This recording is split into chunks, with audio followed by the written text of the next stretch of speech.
आज का ये एपिसोड शुरू करने से पहले एक छोटी सी बात। क्या आप भी अपना पॉडकास्ट बनाने की सोच रहे हैं? तो एंकर ट्राई कीजिए। ये पॉडकास्ट बनाने का सबसे आसान तरीका है। नंबर एक, ये फ्री है। नंबर दो, इसमें कई सारे ऐसे टूल्स हैं जो आपको अपने फोन और कंप्यूटर पर रिकॉर्ड और एडिट करने की फैसिलिटी देते हैं। नंबर तीन, आप अपने पॉडकास्ट को डिस्ट्रीब्यूट भी कर सकते हैं, जिससे इसे स्पॉटिफाई और दूसरे प्लेटफॉर्म पर सुना जा सके।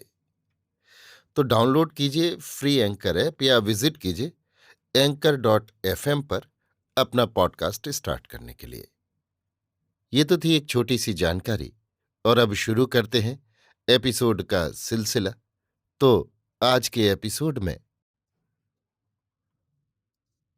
लीजिए सुनिए रविंद्रनाथ टैगोर के लिखे उपन्यास गोरा के 75वें भाग को मेरी यानी समीर गोस्वामी की आवाज में। गोरा ने जब वो कागज लिखकर हरिमोहिनी के हाथ में दिया, तब उसे जान पड़ा जैसे उसने सुचरिता के संबंध में त्याग पत्र लिख दिया हो।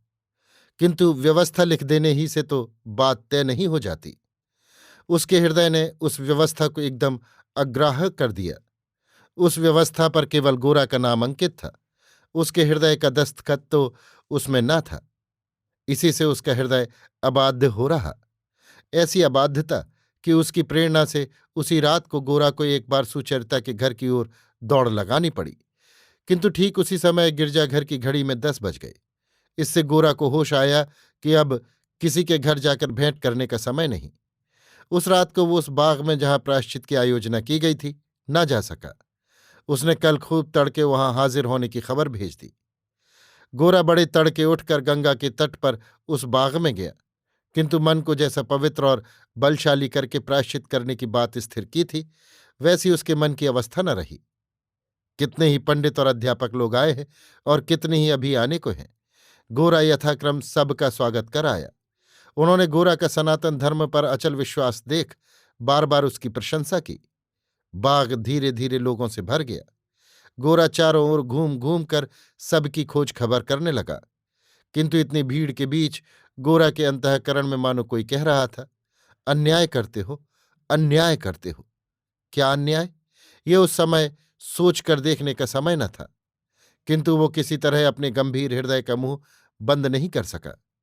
प्रायश्चित अनुष्ठान की विपुल आयोजना के बीच उसका हृदयवासी कोई एक गृहशत्रु उसके विरुद्ध आज कह रहा था, अन्याय, घोर अन्याय।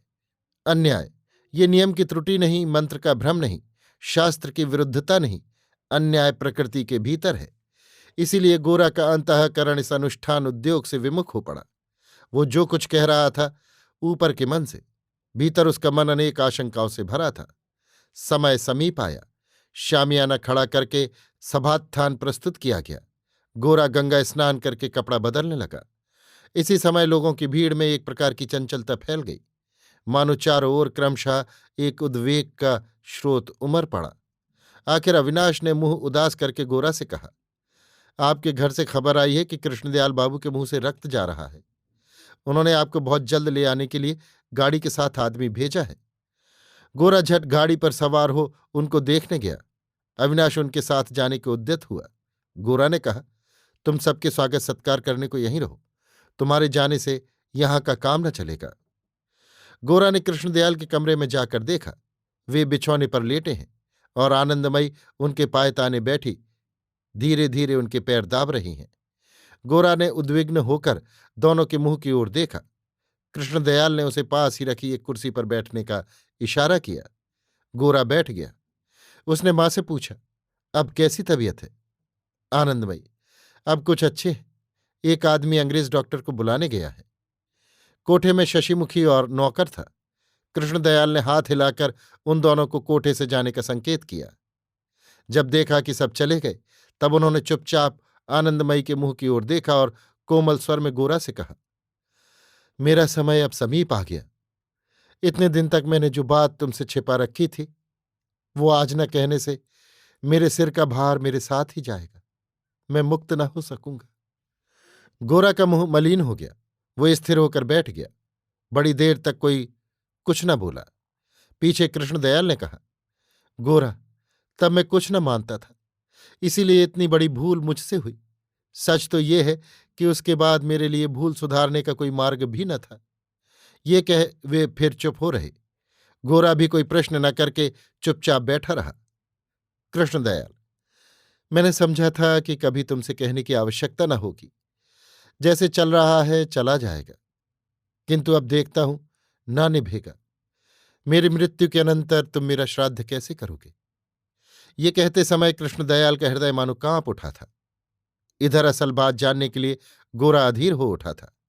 उसने आनंदमयी की ओर देखकर कहा, मां, तुम ही कहो, बात क्या है? क्यों मुझे श्राद्ध करने का अधिकार नहीं है? आनंदमयी इतनी देर सिर नीचा किए चुपचाप बैठी थी। गोरा का प्रश्न सुनकर उसने सिर उठाया और गोरा के मुंह की ओर दृष्टि स्थिर करके कहा, नहीं बेटा, नहीं है। गोरा ने चकित होकर पूछा, मैं इनका बेटा नहीं हूं? आनंदमयी, नहीं।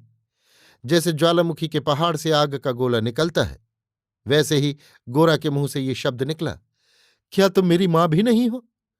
आनंदमयी का कलेजा फट गया। उसने रुंधे हुए कंठ से कहा, बेटा, तुम मुझ पुत्रहीना के पुत्र हो। तुम गर्भ के बालक से भी बढ़कर मेरे प्यारे हो। गोरा ने तब कृष्णदयाल के मुंह की ओर देखकर कहा, तो आपने मुझको कहाँ पाया? कृष्णदयाल, जब सिपाही विद्रोह हुआ था, उस समय हम इटावे में थे। तुम्हारी मां ने बागी सिपाहियों के डर से भागकर रात को हमारे घर में आश्रय लिया था। तुम्हारे बाप उसके पहले ही लड़ाई में मारे गए थे। उनका नाम था। गोरा ने गरज कर कहा, नाम बताने की जरूरत नहीं, मैं नाम जानना नहीं चाहता। गोरा के उस उत्तेजना से विस्मित होकर कृष्णदयाल ठहर गए। पीछे बोले, वे आयरिश थे। तुम्हारी मां उसी रात तुमको प्रसव कर मर गई। तब से तुम बराबर पुत्र की भांति मेरे घर में पाले पोसे गए। एक ही क्षण में गोरा को अपना जीवन एक अद्भुत स्वप्न की भांति दिखने लगा। बाल्यावस्था से अब तक उसके जीवन की जो दीवार तैयार होती आ रही थी, वो एक बारगी नष्ट हो गई। मैं कौन हूं, कहाँ हूं, उसका वो ज्ञान जाता रहा। इतने दिन तक मैंने अपने को क्या मानकर क्या किया और अब क्या करूंगा, उसके लिए एक कठिन समस्या हो गई। कहाँ तो वो अपने को आनंदमयी का पुत्र मानकर हिंदू धर्म का प्रचारक बन बैठा था, और कहाँ अब वो आयरिश का मातृ पितृहीन बालक है। मानो उसके लिए सृष्टि ही बदल गई। उसके माँ नहीं, बाप नहीं, जाति नहीं, नाम नहीं, गोत्र नहीं, देवता नहीं। उसके पास नहीं के सिवा और कुछ भी नहीं। अब मैं क्या करूं? किस धर्म का अवलंबन करूं? किस ओर अपना लक्ष्य स्थिर करूं? ये कुछ भी वो निश्चय न कर सका। इस दिशाहीन अद्भुत शून्य के बीच में गोरा हतवाक बैठा रह गया। उसका मुंह देख कोई उससे और बात कहने का साहस न कर सका। इसी समय एक पूर्व परिचित बंगाली चिकित्सक के साथ अंग्रेज डॉक्टर सिविल सर्जन आ पहुंचा। डॉक्टर ने जैसे रोगी की ओर देखा, वैसे गोरा की ओर भी देखे बिना न रह सका। सोचा, ये आदमी कौन है? तब भी गोरा के सिर में मिट्टी का तिलक था, और स्नान के बाद जो रेशमी वस्त्र धारण किए था वो भी पहने ही आया था। बदन में कोई कुर्ता न था, सिर्फ एक चादर कंधे पर था, और उसका सारा विशाल शरीर खुला हुआ था। अपना परिचय पाने के पूर्व यदि गोरा अंग्रेज डॉक्टर को देख पाता तो उसके मन में विद्वेष उत्पन्न हुए बिना न रहता। आज डॉक्टर जब रोगी की परीक्षा कर रहा था, तब गोरा ने बड़ी उत्सुकता के साथ उसकी ओर देखा। वो बार बार अपने मन से पूछने लगा, क्या यही आदमी यहां सबकी अपेक्षा मेरा आत्मीय है? डॉक्टर ने परीक्षा करके और पूछकर कहा, कोई वैसा बुरा लक्षण तो दिखाई नहीं देता। नाड़ी की गति भी शंकाजनक नहीं। हथपिंड में भी कोई विकार मालूम नहीं होता। जो उपद्रव हुआ है, सावधान होकर औषधि सेवन करने से फिर न होगा।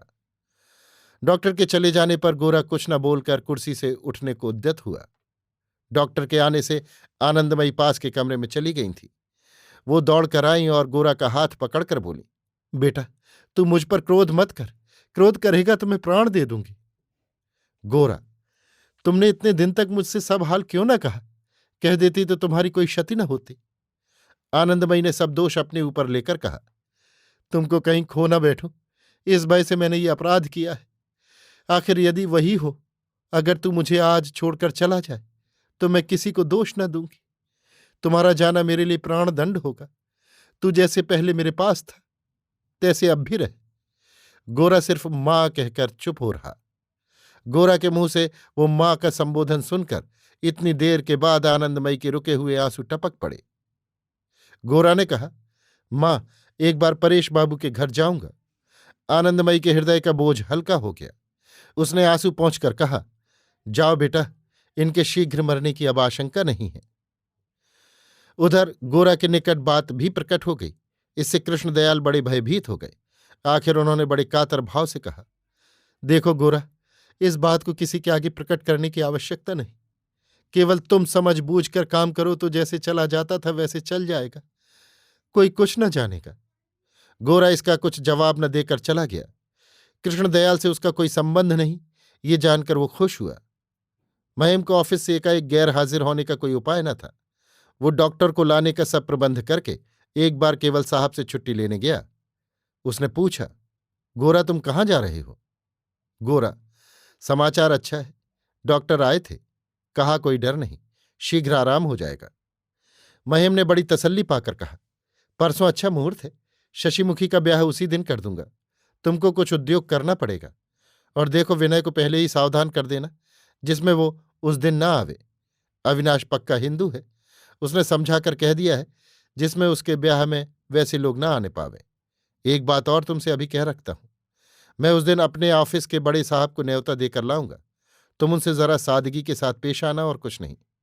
सिर्फ जरा सिर नवाकर गुड इवनिंग कहने से तुम्हारा हिंदू शास्त्र दूषित न होगा, बल्कि तुम पंडितों से व्यवस्था ले लेना।